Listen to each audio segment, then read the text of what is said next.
नमस्कार, मैं हूं प्रिया और स्वागत है आपका कृषि जागरण में। चलिए डालते हैं एक नज़र आज के अंतर्राष्ट्रीय कृषि से जुड़ी विशेष खबरों पर। नए अध्ययन से पता चला है कि यूरोप की दुकानों में फलों को दूषित करने वाले जहरीले कीटनाशकों में चौंकाने वाली वृद्धि हुई है। पेस्टिसाइड्स एक्शन नेटवर्क यानी कि PAN यूरोप द्वारा किए गए विश्लेषण में पाया गया है कि पिछले 9 वर्षों में दूषित उत्पादों में 53% की वृद्धि हुई है। साथ ही एक अध्ययन यूरोपियन आयोग के दावों का खंडन करता है कि किसान कम कीटनाशकों का उपयोग कर रहे हैं जो कैंसर और अन्य गंभीर बीमारियों से जुड़े हैं।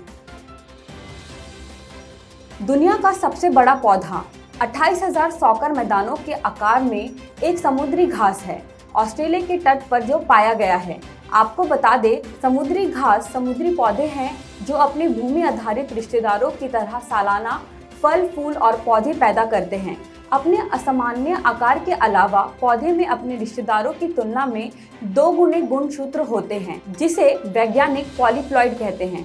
पॉलीप्लॉइड अक्सर बांझ होते हैं, लेकिन अगर उन्हें बिना छेड़े छोड़ दिया जाए तो वे अनिश्चित काल तक बढ़ते रह सकते हैं। इसी समुद्री घास ने ऐसा ही किया है। जैसा कि जलवायु परिवर्तन और बढ़ते समुद्र के स्तर ने दुनिया भर के तटीय समुदाय को जोखिम में डाल दिया है, ऐसे में न्यूयॉर्क में स्थित एक ब्लू टेक कंपनी ओशियनिक्स ने एक बाढ़ प्रूफ पायलट प्रोजेक्ट तैयार किया है जो कहता है कि ये लाखों लोगों को सुरक्षा प्रदान कर सकता है। UN हैबिटेट के साथ साझेदारी में कंपनी अब बुसान, दक्षिण कोरिया में पहले प्रोटोटाइप का निर्माण शुरू करने के लिए तैयार है।